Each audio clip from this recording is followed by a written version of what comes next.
Joel Sherman, three things after the Mets got on the board with a free agent hitter, Jorge Polanco, 2 years at $40 million. Let's start here for number one. Nothing is going to make Met fans by itself, or the majority of Met fans by itself, feel like better and that this is a replacement. If you're expecting a pure replacement, say for Pete Alonso, that's probably not coming. I suspect if there's big things to do in the marketplace, especially trade wise, if Tarek Skubal really gets traded or Mason Miller really gets traded, the Mets, with Steve Cohen's money and a strong farm system, will be right there. But I think you have to look at this as the word I used in a column I wrote on this as a mosaic offseason for the Mets, where David Stearns is attempting to do several things by doing tiles. Think of Polanco as a tile. He's trying to not do long-term contracts. He didn't want to do it with Alonso. He got out on Nimmo because he knows he's got Soto and Lindor long-term. He doesn't want to lock up too many guys and have them all age out on him. They paid a bit of a premium annually, $20 million a year on average, to get Polanco for just the 2 years for his age 32 and 33 season. They wanted to kind of like make their clubhouse a little better. Polanco is known as a quiet guy, but also a great teammate is his reputation, and a guy who loves to play baseball.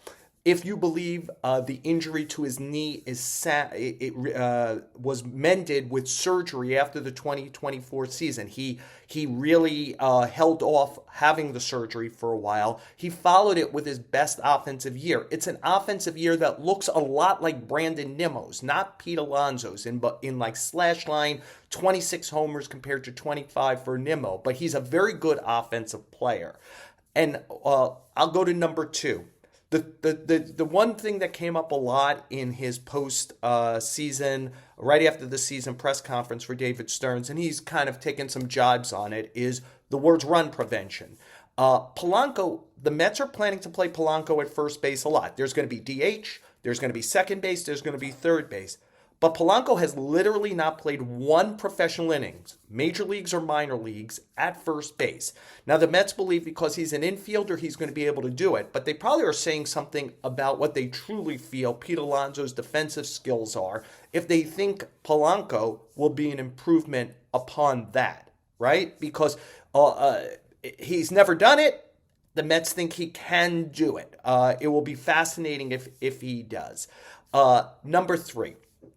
The Mets were very, very bad against lefty pitching last year. They had 9 guys take more than 100 at-bats against 100 plate appearances against lefties. No one was better than the 786 OPS of Juan Soto. The best by a right-hand hitter was Vientos at 730. Alonso was in the low 700s. Polanco was in the very high 800s, one of the best in baseball, hit 305 against lefties last year. But I'll leave with this. It can't be the only move against lefties. And it can't be the only move for the offense. They still need at least one and probably 2 outfielders, even if you like Carson Bench.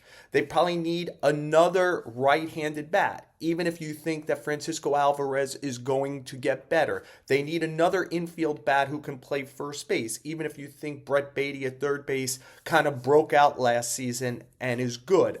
I think David Stearns believes in giving all of those guys chances to try to make the lineup to solve the loss of Alonso in particular and Nimmo with the length of a lineup and not particular guy.